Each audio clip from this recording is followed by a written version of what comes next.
you ever dream of paradise? Paradise means different things to different people because your idea of paradise would not be the same as my idea of paradise.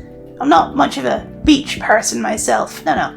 My paradise is somewhere in the mountains, somewhere scenic, where it's always just the right temperature, warm enough to wear a t-shirt, not too warm that it's all sticky, surrounded by nature and scenery. It's a fantasy. There's no such thing as paradise.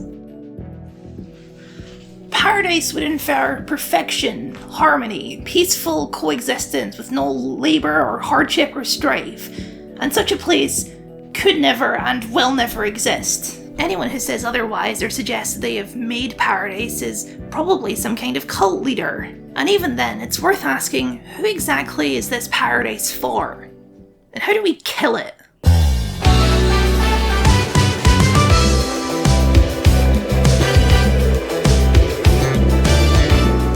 Paradise Killer is a very weird game. It's one of those games that breaks conventions in ways that feel like they shouldn't work and yet somehow do. It's a murder mystery that's also a first-person open-world collectathon. In that world is a mix of ordinary-looking apartment buildings and giant pink crystal skulls and statues of goat-headed deities, and a cast of absolutely bizarre individuals. And you're one of them. This is Paradise. Paradise Island Sequence 24 to be specific, and you are Lady Love Dies, Chief Investigator of the Syndicate. Thousands of years ago, the Syndicate created this pocket dimension to live in and carry out their divine work, restoring the Elder Gods back to life.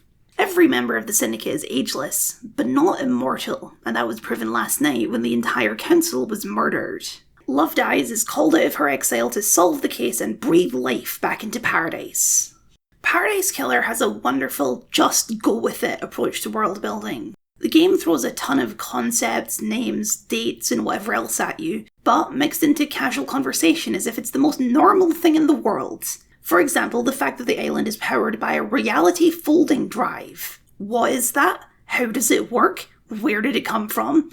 None of this matters, just go with it. The only thing that matters is what it does. It powers the island, and it drives people insane. In the spirit of that, I'm only going to explain things when it's relevant to do so. Just go with it. Something that becomes apparent as you explore Island 24 is who this paradise is for. The Syndicate are not the only people who live on the island. In fact, most of the island's inhabitants are normal people who've been kidnapped by the Syndicate, forced to worship their gods, and work in the power station that makes you go insane, along with various other hard labour sites like farms and mines. How exactly they all feel about that is not as clear as it should be because they're all dead.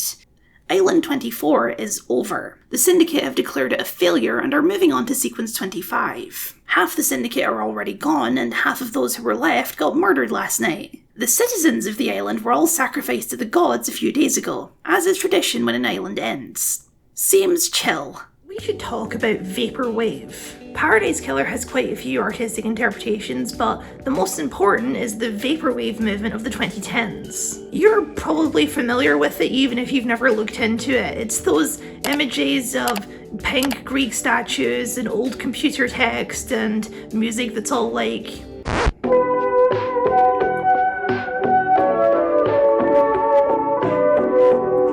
Vaporwave is an incredibly complicated genre, and I'll be totally honest, it's never really been my thing. It's either extremely pretentious postmodern nonsense, or a big meme, or somewhere in the middle, depending on your perspective.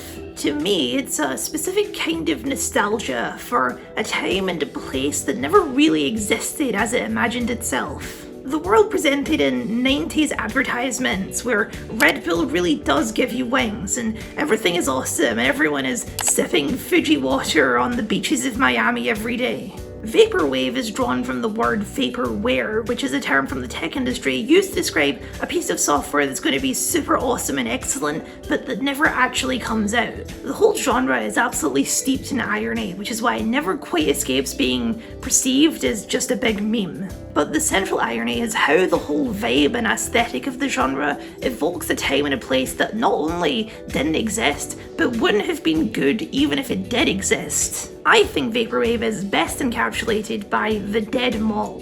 The mall is the ultimate shrine to consumerism, these labyrinthine complexes full of gaudy excess, built to make you feel fancy and encourage you to spend more money. The dead mall is that capitalist dream shattering against reality, a shrine to consumerism converted into a shrine to hubris. Wouldn't it be a real shame if Paradise was a dead mall? Paradise Killer isn't Vaporwave, it's far too modern to be a part of the genre, but it does an excellent job of evoking Vaporwave. The big obelisks placed around the beach, the normal buildings with bright pink fuse boxes and ladders, the garden of pink hands reaching out to the sky. This doesn't feel like Vaporwave, it feels like the world that Vaporwave is nostalgic for. The world only seen through glimpses of those old adverts. Something that comes across very clearly when talking to any of the Syndicate members is how completely disconnected from reality they are. These are people who've been alive for thousands of years and have completely lost perspective on the utter bizarreness of their situation. They don't behave like monsters. Some of them even recognise that what they do to the citizens of the islands is extremely messed up. But they all accept it as a necessary evil, so mundane it's barely worth talking about. That's just what you do at the end of the island. You close the shops, you back up all the archives, you round up all the citizens in the sacrificial ziggurat, you power down the reality folding drive, all in a day's work. Part of what allows them to do this is the island itself. It's paradise, right? Yes, they may be kidnapping people to be their slaves, but look at all the comforts they provide. Golden beaches and lush parkways and bright colours and endless soda. This is what people like, right? This is what paradise is. It's the disconnection from reality that gives the island dead mall vibes. This was obviously never going to work, and the only people who can't see that are the people who've invested their entire lives into it. It's an element of paradise embodied by Crimson Acid.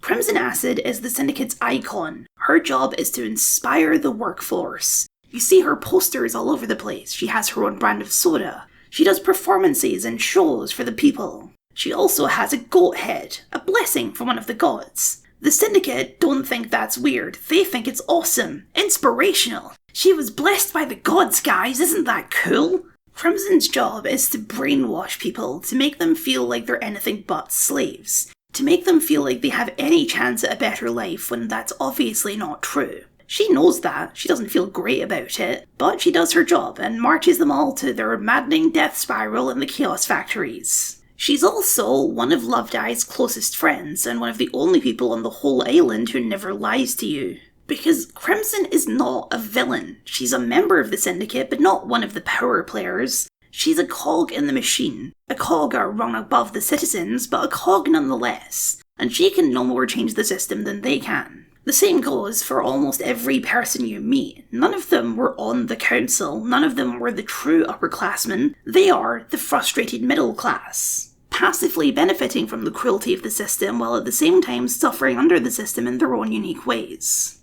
One of the most interesting things about Paradise Killer is the gods. They are utterly bizarre. Most of them wouldn't be out of place as the final boss of a Dark Souls game. It's a lot of goat heads with tentacles and two-headed dog women and crying skulls. They are not good, noble, altruistic, or trustworthy. They are, after all, the sorts of gods that demand blood sacrifices by the thousands. This ties into the crime that got Lovedye's exiled in the first place. She was seduced by the god Damned Harmony, who's a pile of tentacles wearing a military uniform. He got her to nearly destroy the Syndicate. Being seduced by a god is one of the biggest crimes a member of the Syndicate can commit, so she was exiled. But they're gods. If they want to control the minds of men, they can just do that. Lovedye's is the victim of godly brainwashing, but by Syndicate laws, she's a criminal. The gods prey upon weakness and selfish desire. So the story goes anyway, so anybody who falls victim to their seduction was simply too weak and should have tried harder. And that's really messed up. The Syndicate's goal is to resurrect the gods, but some of those gods don't even like the Syndicate and are working towards their downfall. Because they're cruel and capricious and typically spend most of eternity fighting each other. There's only 2 people on the island who actually seem to like the gods.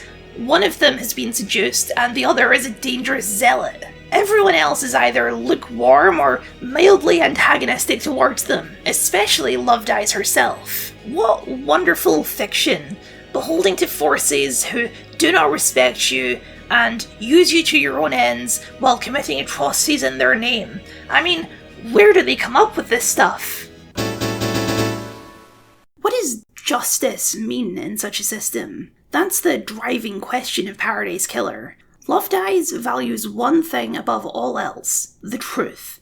To Lovedeyes, truth is justice. That's why she's the investigator. But as has already been made clear, reality is never so black and white. The crime to end all crimes is a hell of a mystery to unravel. A locked room murder with 4 separate locks. And getting into the room yourself only opens even more questions. Part of what makes the mystery so complicated to unravel is that there were actually 2 completely separate plans to assassinate the council that went off at the same time. The 2 plans were not equal in their cunning, and that reflects the ringleaders.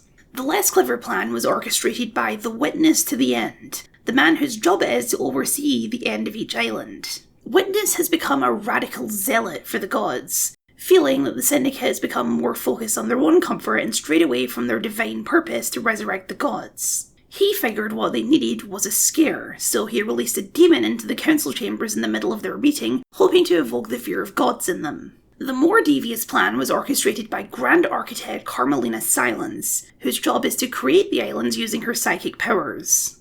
25 years ago, Carmelina had a secret child with a council member, grafted the flesh of a god into him, and trained him to be a killer in a secret base in the mountain, preparing for the day when she could use her teleporting powers to get him to the chamber and assassinate the council. Her motivation is self-interest. Her father was seduced by a god, and as punishment he and his family were forbidden from ever serving on the council. But as the only person who can actually make the islands, she feels she's owed more power and authority. She also thinks they should focus on creating the perfect island before they worry about the gods. Both of these people make a pretty compelling case for themselves. The council were not good people. Nobody on the island really mourns their loss. The Grand Leader in particular is described by several people as a paranoid authoritarian.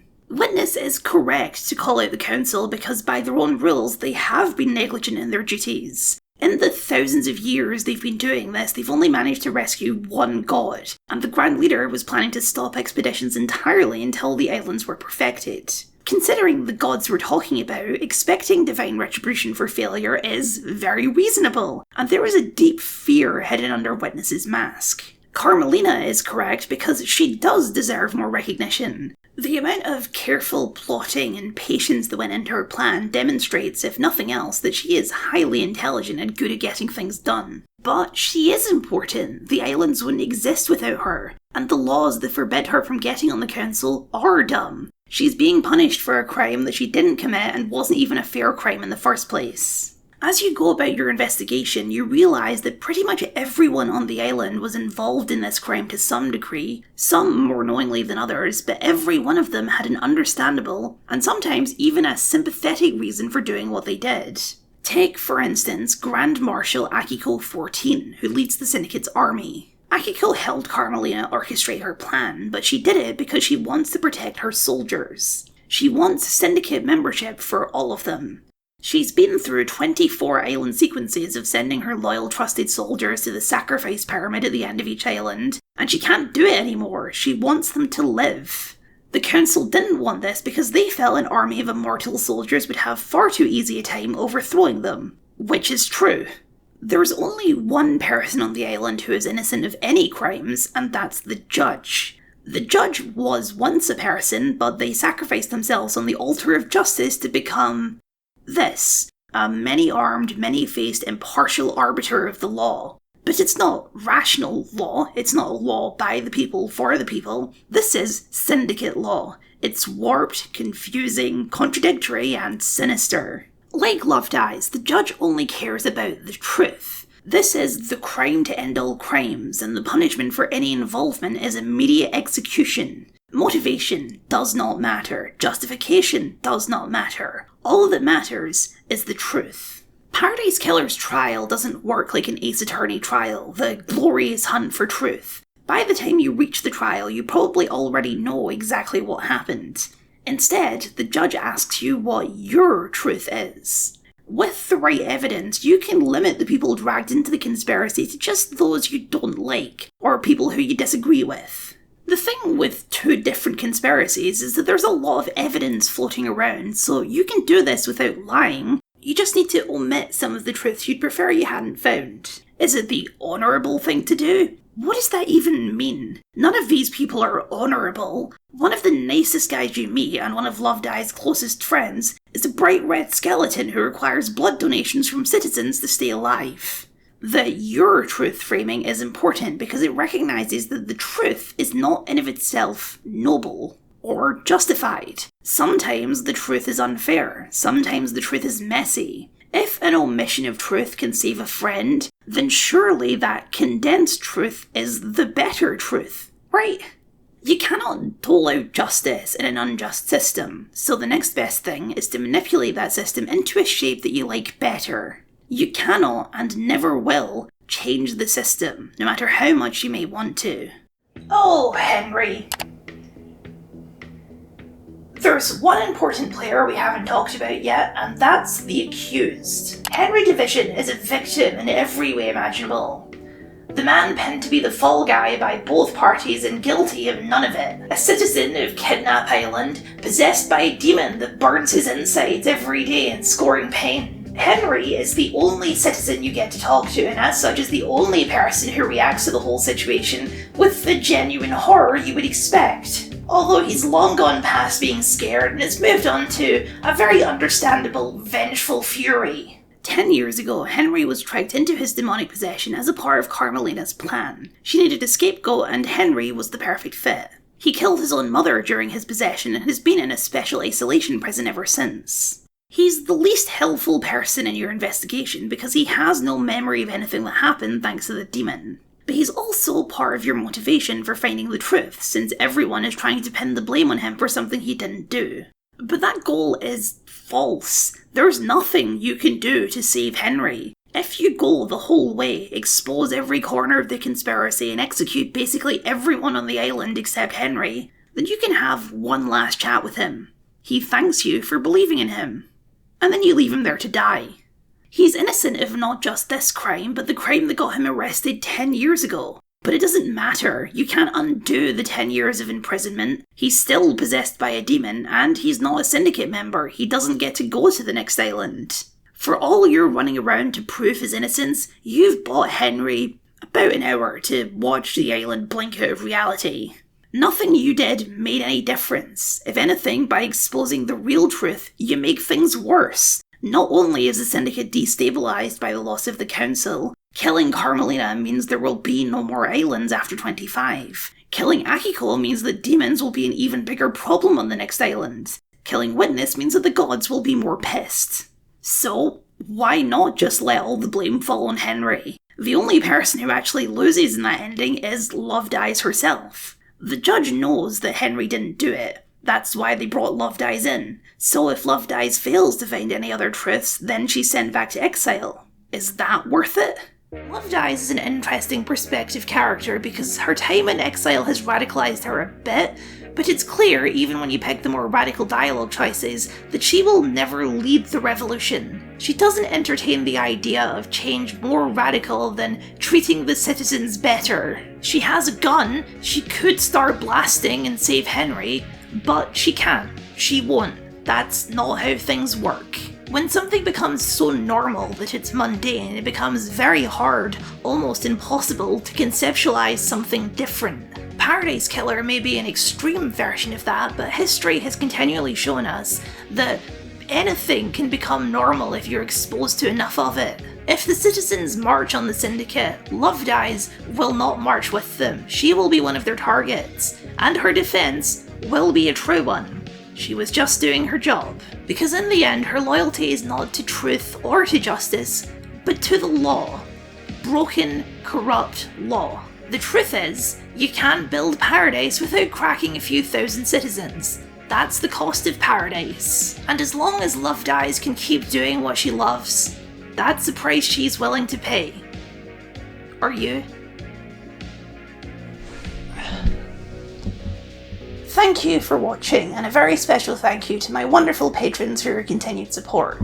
If you'd like to see your name up here or just support the things that I do, then please consider signing up. It would mean a lot to me. as well as a like, comment, share, subscribe, and ring the bell. If you're looking for more stuff to watch, then you can watch this video or this video. I haven't really thought of what's relevant to put in these sections yet, but maybe by the time I upload the video, I'll have figured it out. I'll see you around.